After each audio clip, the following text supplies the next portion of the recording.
And now we move on to volume 3. Yeah. This one here is the Treasure Island, and all right, what does that symbolize as a title? Treasure Island, everyone thinks America, this great land, right? My girlfriend is a teacher of ESL, so she's teaching people who come from other countries, and it's this world of greatness. But I don't know that the myth and the wonderful commercial always matches what you might get, especially when you first come. And so Treasure Island is the promise. Right. The cover is the promise. Right, exactly. Right?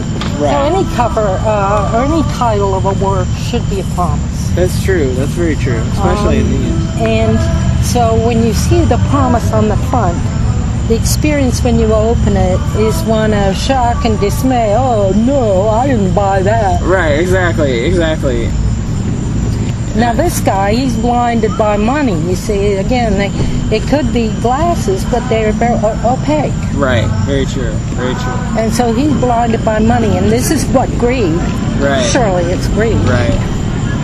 Now, we don't see the redness in this one. Almost looks like this. I guess it doesn't look like the same guy. It's just the same style. Right. All right, and now the stylistic elements we see once again. We see a human figure there on the different levels. We see the thing across the eyes. We see that textured background with a couple of levels, and then it's spattered with mud. And got the little slogan here. Right. Get rich or die trying. Right. That's what our culture is telling us. It seems to be, and I mean that's kind of the Treasure Island. Like you should come and you have this experience, but really you come and you might work your whole life and never save anything because you're just trying to survive. But at the same time, you see people that seem to have money, and it may be false, it may be credit card debt, and you see people who also have expansive amounts of money. We all seem to change ourselves based on finances. I mean, for sure, because I'm able to create this art because I took on a job that allows me to have the money to do art that I love and not art that I think will sell.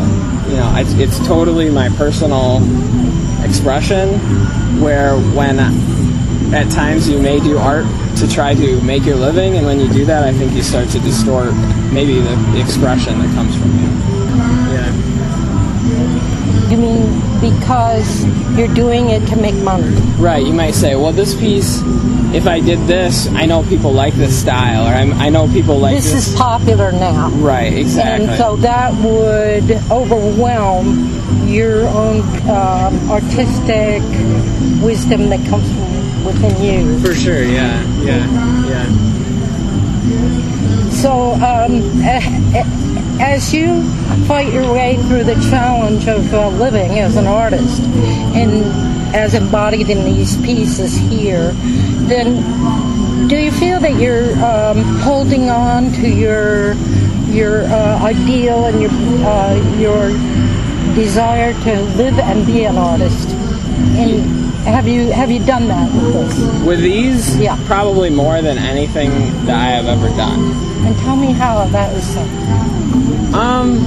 Why? I feel like it's the first time I'm expressing my viewpoints. Before, I was painting cartoonish monsters, and that was sort of an introduction to myself, I think. By painting those, I was painting some of the emotions I couldn't express to other people because they had these crazy expressions.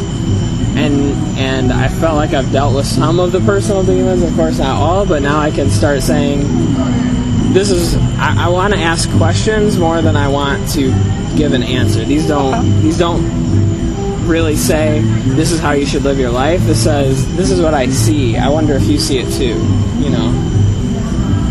And you're pointing out the incongruities. Right. And the disconnects there. Right. And the juxtapositions of the disconnects. For sure. I mean, it all seems to stem from consumerism, and I don't think it's a terrible thing, but the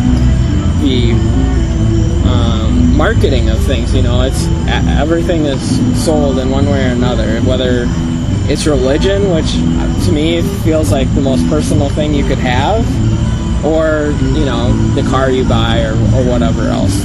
Even food, I mean, buy this milk and not that, you know, so...